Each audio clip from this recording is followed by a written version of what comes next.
Selamat malam saudara-saudaraku yang dikasihi Tuhan. Kita bersyukur saat ini kita boleh kembali melanjutkan perenungan kita terhadap kitab Yoel. Nah, kita akan membahas dalam 5 sesi, yaitu sesi yang pertama telah kita bahas berkaitan dengan providensia Allah dan penghukuman. Hari ini kita akan membahas sesi yang kedua, yaitu providensia Allah berkaitan dengan pertobatan. Kemudian sesi yang ketiga, kita nanti akan membahas providensia Allah berkaitan dengan hari Tuhan. Yang keempat, kita akan membahas providensia Allah berkaitan dengan orang fasik. Dan yang terakhir, providensia Allah dengan berkat Allah. Nah, hari ini kita akan membahas sesi yang kedua, yaitu providensia Allah berkaitan dengan pertobatan. Sebelumnya, mari kita sama-sama tundukkan kepala, kita akan berdoa. Mari kita berdoa. Bapa di dalam surga, kami bersyukur di dalam anugerah Tuhan kami boleh dipanggil menjadi anak-anak Tuhan. Kami tahu Tuhan, tidak ada seorang pun yang layak di hadapan Engkau ketika kami boleh menjadi umat-Mu, semua semata-mata karena belas kasihan dan kemurahan Tuhan saja. Terima kasih Tuhan, malam ini kami akan merenungkan tentang providensia Allah di dalam pertobatan. Tuhan pimpin dan sertai melalui firman Tuhan, kami dikuatkan. Kami boleh makin mengenal dan bersyukur akan hidup kami. Tolong pakai hamba-Mu yang penuh dengan kelemahan ini dan terbatas. Tuhan pakai dia boleh menjadi berkat bagi setiap umat yang Kau kasihi. Dengarkan doa kami. Dalam nama Tuhan Yesus kami sudah berdoa. Amin. Nah, hari ini teks yang akan kita pelajari, kita renungkan bersama adalah Yoel pasalnya yang kedua. Nah, di dalam perikop ini, pasal kedua, Yoel terdiri dari 32 ayat. Nah, di dalam seluruh 32 ayat ini, di dalam bagian yang pertama, itu dibahas dalam pembukaannya, itu adalah satu topik berkaitan dengan hari Tuhan. Kemudian bagian akhirnya, itu juga ditutup dengan topik yang sama, yaitu hari Tuhan. Nah, di tengah-tengahnya itu ada pembahasan berkaitan dengan pertobatan. Jadi ini seperti sebuah sandwich, ya, yang di tengah-tengahnya itu bicara adalah tentang yang atas itu bicara soal hari Tuhan, bahwa hari Tuhan, dan di tengah-tengahnya itu bicara soal pertobatan. Nah, untuk hari ini saya akan langsung membahas bagian ayat yang berkaitan dengan pertobatan. Nah, kemudian yang hari Tuhan itu akan saya bahas nanti di sesi yang ketiga. Nah, saya akan memulai dengan kita mengingat sekilas tentang providensia itu apa, supaya kita mengerti dan terus kita diingatkan. Nah, di dalam sesi yang pertama saya sudah memberikan kesimpulan, saya memakai yaitu providensia Allah berdasarkan definisi dan kesimpulan daripada Katekismus Heidelberg. Saya akan membacakannya untuk saudara-saudara sekalian. Apa itu pemeliharaan Allah menurut Katekismus Heidelberg? Kekuatan Allah yang maha kuasa dan yang hadir di segala tempat, dengannya dia memelihara langit dan bumi, serta semua makhluk seakan-akan dengan tangannya sendiri dan memerintahnya, sehingga daun dan rumput, hujan dan kemarau, masa kelimpahan dan kekurangan, makanan dan minuman, sehat dan sakit, kekayaan dan kemiskinan, dan segala hal tidak menimpa kita secara kebetulan, tetapi datang dari tangan Bapa saja.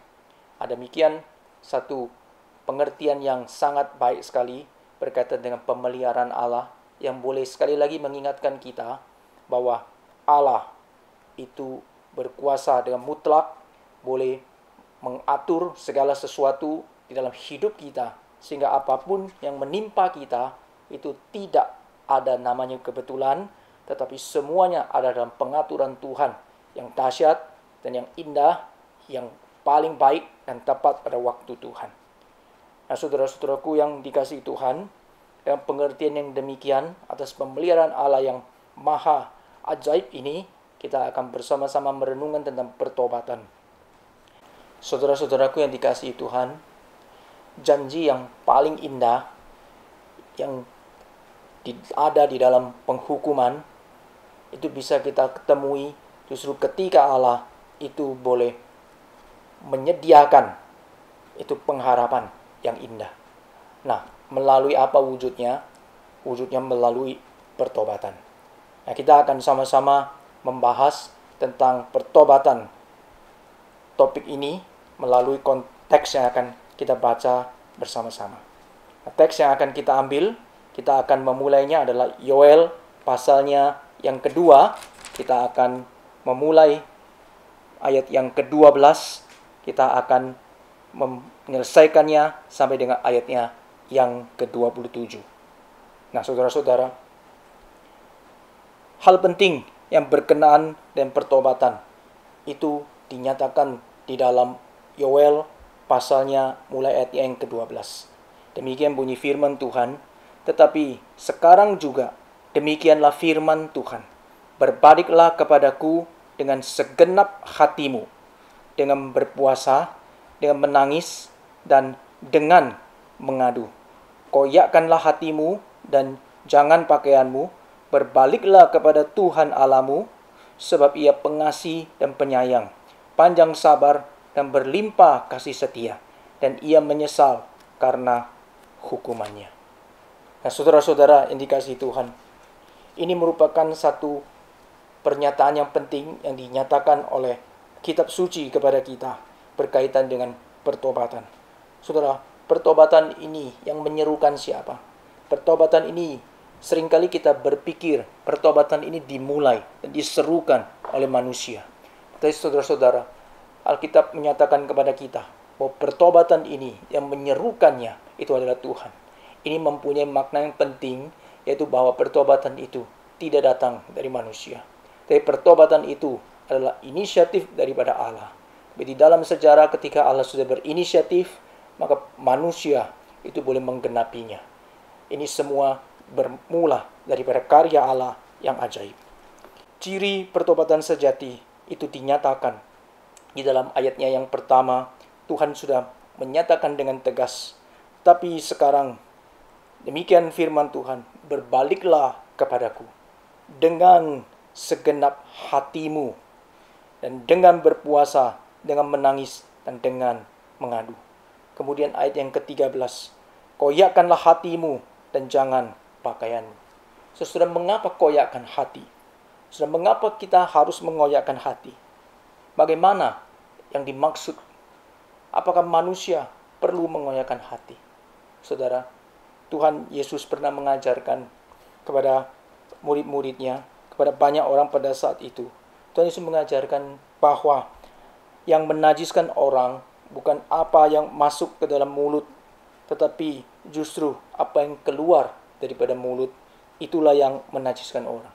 Mengapa, saudara-saudara sekalian? Saat itu mereka sedang memperbincangkan, memperdebatkan, mengapa pada saat Tuhan Yesus dan murid-muridnya mereka makan, mereka tidak mencuci tangan. Lalu mereka merasa bahwa hal ini tidak baik, karena seharusnya firman hukum Taurat boleh mencatat bahwa seharusnya yang mencuci tangan dan melakukannya. Kalau tidak, itu menajiskan orang. Maka Tuhan memberitahu kepada mereka bahwa sebenarnya yang menajiskan bukan apa yang masuk dari mulut, tetapi justru apa yang keluar dari mulut. Mengapa demikian? Karena Tuhan memberikan satu pengajaran. Apa yang keluar dari mulut, perhatikan, itu berasal dari hati. Karena dari hati timbul segala pikiran yang jahat, pembunuhan, perzinahan, percabulan, pencurian, sumpah palsu, dan hujat. Nah, saudara-saudara, itu semua terjadi dalam hati manusia. Semua bermula dari dalam hati. Oleh sebab itu, perikop ini menyerukan pertobatan yang sejati itu harus dimulai dari dalam hati, saudara. Bukan dari luar, tetapi justru dari dalam hati. Sekali lagi, saya memberikan satu contoh. Di dalam Kejadian pasalnya 4 ayat yang ke-6. Saudara, itu firman Tuhan kepada Kain. Kita tahu ya, peristiwa pertama ini adalah peristiwa pertama pembunuhan di tengah-tengah dunia ini, yaitu ketika Kain itu membunuh Habel. Saudara, tetapi ini didahului dengan apa? Firman Tuhan kepada Kain. Mengapa hatimu panas dan mukamu muram? Dari hati terekspresi keluar pada wajah. Saudara, setelah itu kita melihat apa yang terjadi. Setelah itu tercatat, Kain itu membunuh Habil. Saudara-saudara yang dikasihi Tuhan, sejak kapan dalam hati itu muncul kejahatan? Apakah sejak pertama kali Tuhan menciptakan kita dan dalam hati kita sudah ada kejahatan? Tidak. Dalam penciptaan sangat jelas dicatat. Setiap kali penciptaan selesai, Tuhan berkata, baik. Sangat baik. Bahkan sampai pada proses penciptaan manusia itu selesai, Tuhan mengatakan amat sangat baik. Jadi Tuhan tidak pernah di dalam menciptakan manusia, kemudian dalam hatinya itu sudah ditaruh kejahatan. Tidak. Tapi sejak kapan kejahatan itu muncul? Maka jawabannya adalah pasti setelah kejatuhan. Ketika manusia meragukan, ketika manusia itu tidak percaya pada perintah Tuhan, manusia mengalami kejatuhan. Pada saat kejatuhan itu, maka dosa itu boleh menguasai seluruh hidup manusia sampai di dalam hatinya. Itu tercemar oleh dosa. Hati yang tercemar di dalam dosa ini, itu di sana mengandung segala kejahatan yang paling jahat. Saudara, oleh sebab itu seharusnya waktu kita menjumpai banyak kejahatan, itu tidak mengherankan. Yang justru kita harus heran jika kita menjumpai adanya ketaatan kepada Tuhan. What happened? Kenapa kok bisa? Mengapa hal itu bisa? Dan bagaimana itu bisa? Sebab pada dasarnya di dalam diri manusia sudah tercemar oleh dosa. Dan hatinya pun sudah tercemar oleh dosa. Mari kita bersama-sama melihat terlebih dahulu kondisi manusia yang telah jatuh dalam dosa ini. Saya akan mengajak kita melihat ada dua contoh. Yang pertama, kita melihat kepada mereka yang unbeliever atau mereka yang bukan umat Tuhan, dan kemudian bagaimana dengan mereka yang disebut dengan believers, yaitu umat pilihan Tuhan. Saudara, di dalam contoh yang ini saya akan mengingatkan kita kepada peristiwa di dalam Keluaran ketika Musa itu diperintahkan Tuhan untuk boleh membebaskan bangsa Mesir daripada kekuasaan Firaun pada saat itu. Firaun pada saat itu adalah pemerintah atau raja penguasa yang adikuasa, yang besar pada zaman itu. Tapi Tuhan kemudian mengutus Musa untuk supaya membebaskan bangsa Israel. Nah, yang menjadi sorotan saya akan membacakannya di dalam Keluaran 4 ayat yang ke-21.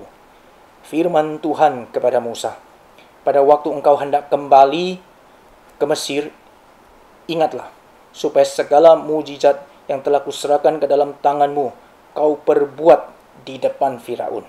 Perhatikan kalimat berikutnya. Tetapi aku akan mengeraskan hatinya, sehingga tidak membiarkan bangsa itu pergi. Saudara, saya memberikan satu garis bawah kepada mengeraskan hati. So, Tuhan yang melakukan dengan jelas mengeraskan hati. Artinya, saudara-saudara dikasihi Tuhan, seorang yang sudah jatuh di dalam dosa, saudara, itu hatinya itu adalah hati yang keras, saudara. Hatinya itu bukan hati yang bisa mendengar. Hati terlebih lagi, apalagi mereka yang bukan umat Tuhan, terlebih lagi, maka perlu dikasih satu statement mengeraskan hatinya. Yang sudah keras itu dikeraskan. Nah, ini menunjukkan berulang kali di dalam peristiwa, di dalam Keluaran, itu dikatakan Allah itu mengeraskan hati. Di Keluaran 4:21, Keluaran 7 ayat 3, kemudian banyak sekali sampai seterusnya. Keluaran 14 masih dikatakan Tuhan mengeraskan hatinya. Meskipun telah dinyatakan pekerjaan Allah yang dahsyat, tetapi tetap saja hatinya begitu keras, saudara. Ini sangat mengerikan, saudara. Ini adalah satu faktor, adalah satu peristiwa yang menunjukkan kepada kita bagaimana hati yang sudah jatuh dalam dosa, itu adalah hati yang sudah tercemar dan dia begitu keras tidak mau mendengarkan segala perintah Tuhan. Nah, sekarang kita akan melihat kepada contoh yang kedua, yaitu kepada umat yang believer. Di dalam Yeremia 5 ayat yang ke-23 itu dikatakan demikian. Tetapi bangsa ini mempunyai hati yang selalu melawan dan memberontak. Mereka telah menyimpang dan menghilang. Siapakah yang dimaksud oleh bangsa ini? Israel, saudara. Yehuda. Yeremia dipanggil untuk boleh mengingatkan kepada bangsa Israel, bangsa Yehuda pada saat itu. Oleh sebab itu, di sini kita lihat, meskipun umat Tuhan, meskipun mereka yang disebut kaum believer, mereka semua yang sudah jatuh di dalam dosa, itu tercemar oleh dosa, termasuk dalam hatinya.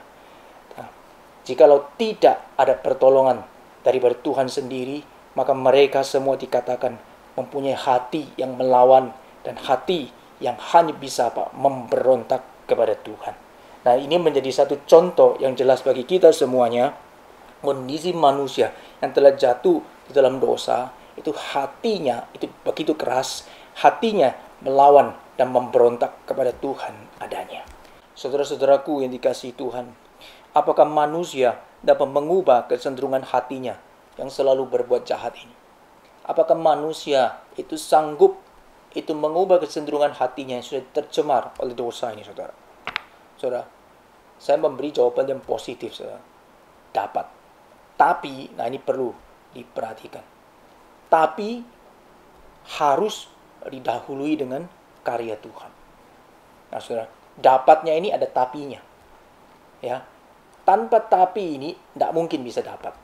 Nah, ini penting untuk kita perhatikan. Saya memberikan satu jawaban yang positif yang mengingatkan kita, ya, supaya kita selama masih ada kesempatan, kita sungguh-sungguh boleh kembali kepada firman Tuhan dan kembali mencari Tuhan.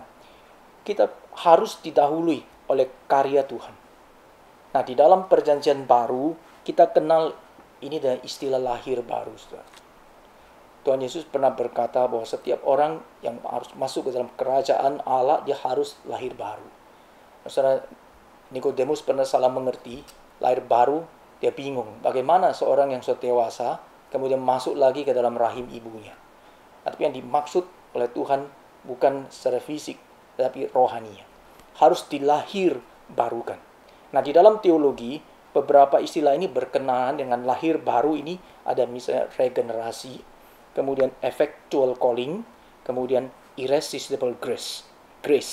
Nah, regenerasi ini istilah lain yang dipakai, yaitu lahir baru, ya. Jadi dilahirkan kembali secara roh. Nah, di sini kemudian ada effectual calling, yaitu panggilan Allah yang diberikan kepada orang yang Tuhan sudah tetapkan menjadi umatnya. Dan di dalam sejarah Tuhan panggil, ya, panggilan itu diberikan dan efektif pada orang itu yang dipilih Tuhan, dan ia boleh berespon kepada Tuhan. Kenapa? Karena sudah didahului oleh anugerah yang Tuhan sediakan bagi dia, yang disebut dengan irresistible grace. Nah, seluruh istilah ini menekankan kepada kita bahwa harus dimulai dahulu dengan karya Tuhan. Sekali lagi, apakah manusia dapat mengubah kecenderungan hatinya yang selalu saja berbuat kejahatan? Dapat, tapi harus didahului dengan karya Tuhan. Nah, dengan kata lain, saudara, tanpa karya Tuhan, maka manusia tidak mungkin lepas dari kecenderungan hatinya yang jahat. Nah, ini menjadi lengkap pengertian kita. Waktu kita memikirkan, manusia dapat, tapi mesti ingat, ada tapinya. Karena apa? Harus didahului karya Tuhan. Harus didahului oleh anugerah Tuhan. Harus didahului oleh panggilan Tuhan nyatakan. Nah, tetapi di sisi lain, kalau tanpa anugerah Tuhan, tanpa karya Allah, tanpa karya Roh Kudus, maka tidak mungkin manusia itu bisa terlepas dari kecenderungan hatinya yang jahat. Semua orang kah? Iya. Semua orang. Tidak terkecuali. Kitab suci yang mengatakannya. Kitab Roma menegaskannya dengan sangat jelas. Semua orang telah berbuat dosa dan telah kehilangan kemuliaan Allah. Nah, saudaraku, ini memberikan kepada kita satu peringatan yang keras sekaligus penghiburan yang indah. Kenapa peringatan? Peringatan itu artinya menyatakan kepada kita tidak terkecuali semua orang itu tercemar oleh yang namanya dosa sejak kejatuhan Adam. Tapi penghiburan yang indah itu adalah Tuhan itu boleh memilih setiap orang yang telah dipilihnya, dan setiap orang yang telah dipanggil Tuhan menjadi muridnya, Tuhan pelihara sampai tuntas. Nah, oleh sebab itu saudara, koyakkanlah hatimu dan jangan pakaianmu. Di dalam teks yang kita baca ini mengindikasikan perubahan yang dimulai dari dalam. Sekali lagi saudara, koyakkanlah hatimu dan jangan pakaianmu. Ini mengindikasikan satu perubahan yang dimulai dari dalam. Perubahan yang namanya spiritual change to physical change. Jadi perubahan secara spiritual ya di dalam batinnya, kemudian obat terpancar keluar dalam perubahan secara fisik. Nah, saudara-saudara, siapa yang sanggup untuk mengubah yang namanya spiritual change? Manusia sanggup? Kita bisa mengubah spiritual seorang? Kita tidak sanggup. Kita mesti mengakui, mau betapa hebat perkembangan daripada dunia, segala kecanggihan dan apapun, sampai segala zaman, manusia tidak bisa mengubah tentang hal spiritual. Sebab hanya Dia satu-satunya yang telah mencipta dan memberikan rohnya ke dalam diri kita, maka Dia satu-satunya yang bisa melakukan yang namanya spiritual change. Siapa Dia? Tuhan yang menciptakan langit dan bumi. Yang dikenal dalam perjanjian lama, yang disebut Allah Israel, Allah Abraham, Allah Ishak dan Yakub, dan yang telah menyatakan diri di dalam sepanjang kitab suci saya pada hari ini sebagai the Triune God atau Allah Tritunggal, Allah yang satu-satunya itu di dalam Bapa, Anak, yaitu Tuhan Yesus dan Roh Kudus. Saudara-saudara, ini membuat kita boleh dengan jelas, kita boleh mengerti bahwa yang namanya pertobatan itu harus dimulai oleh tangan daripada pemeliharaan Allah sendiri. Maka tanpa itu, saudara, tidak mungkin. Tanpa itu tidak mungkin. Dengan demikian, mereka yang dapat mengoyakkan hati adalah orang-orang yang telah diberikan kemurahan, telah mendapatkan anugerah terlebih dahulu oleh Tuhan. Artinya apa? Artinya kita harus melihat, Alkitab mengajak kita melihat, artinya Tuhan itu telah menentukan akan ada orang-orang yang akan diselamatkan pasca ataupun setelah ataupun di dalam penghukumannya ketika itu dilaksanakan. Saudara, Tuhan akan menyatakan karyanya di dalam hidup tiap umat pilihannya, sehingga umatnya itu dimampukan untuk boleh dapat melakukan apa yang telah diperintahkannya dalam pertobatan ini. Koyakkanlah hatimu. Saudara-saudara yang dikasihi Tuhan, hal ini kiranya mengingatkan kita betapa Allah itu memelihara umat yang dikasihi Dia. Betapa ketika Allah itu telah memilih orang-orang yang boleh dipanggil menjadi umatnya pada saat yang bersama, Tuhan itu sungguh-sungguh menyatakan providensianya pada setiap mereka. Bahkan ketika penghukuman itu terjadi, maka Allah di dalam providensianya itu telah boleh memberikan yang namanya anugerah pertobatan kepada orang-orang yang telah ditetapkan Dia untuk boleh dipanggil pada masa dan waktu yang telah ditetapkan Dia.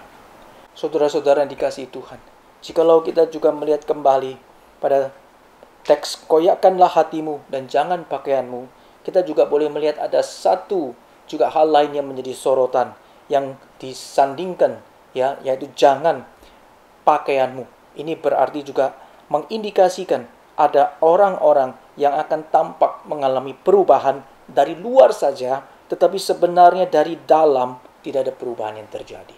Saudara, bukan hatinya yang dikoyakkan, tetapi hanya pakaiannya saja. Artinya tampak dari luar, itu sepertinya mereka mengalami yang namanya pertobatan.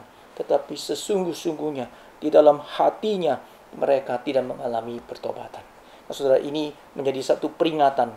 Berarti Alkitab ketika menyatakan kepada kita, pada saat yang bersamaan itu mengingatkan kita, di tengah-tengah hidup kita, di tengah-tengah mungkin gereja kita, atau di tengah-tengah di mana umat Tuhan berada, itu ada orang-orang yang tampak dari luarnya mengalami pertobatan, tetapi sebenarnya mereka tidak mengalami pertobatan yang sejati.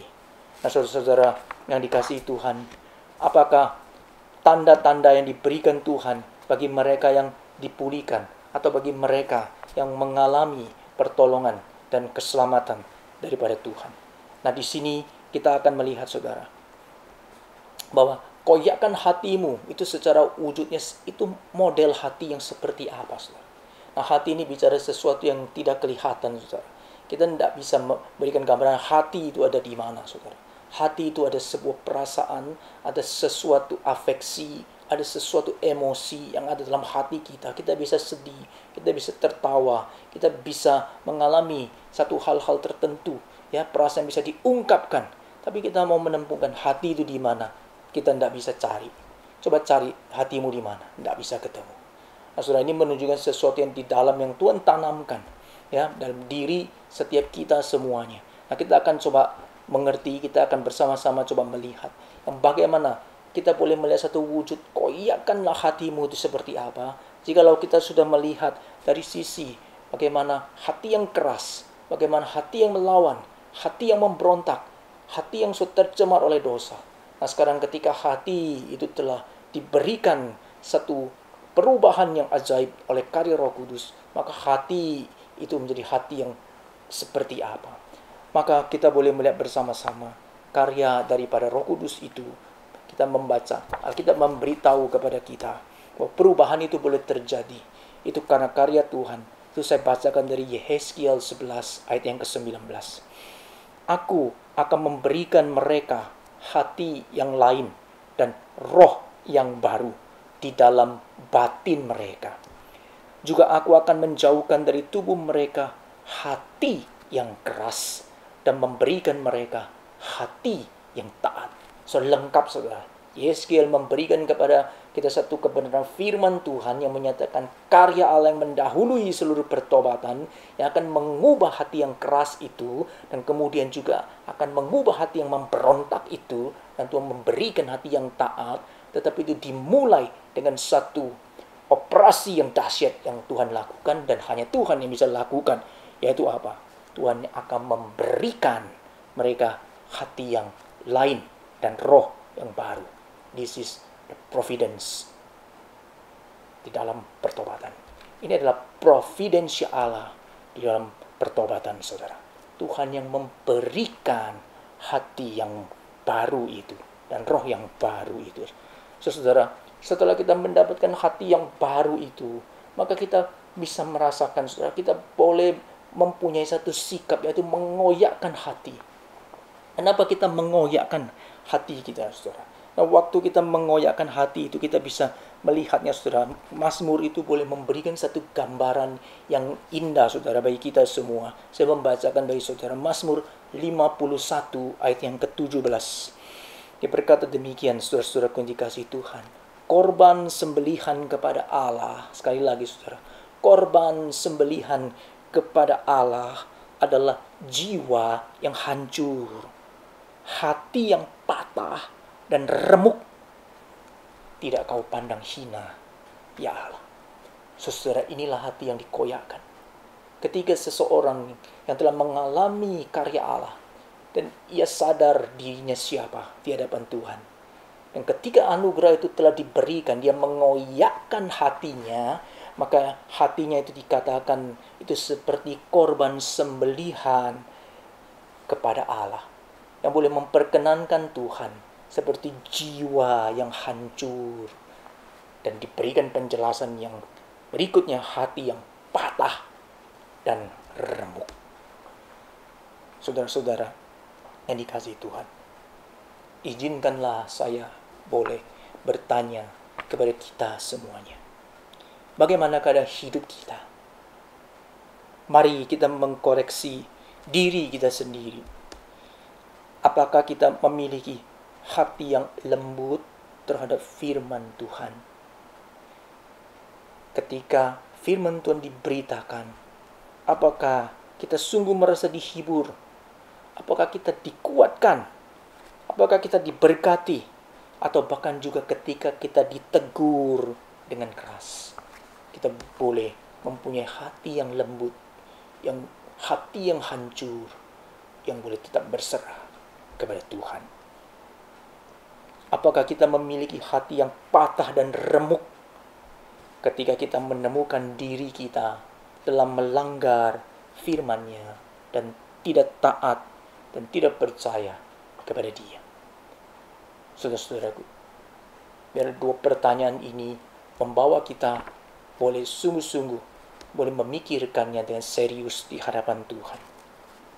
Saudara-saudaraku, jikalau kita menjawab ya, saya sungguh bersyukur, saudara.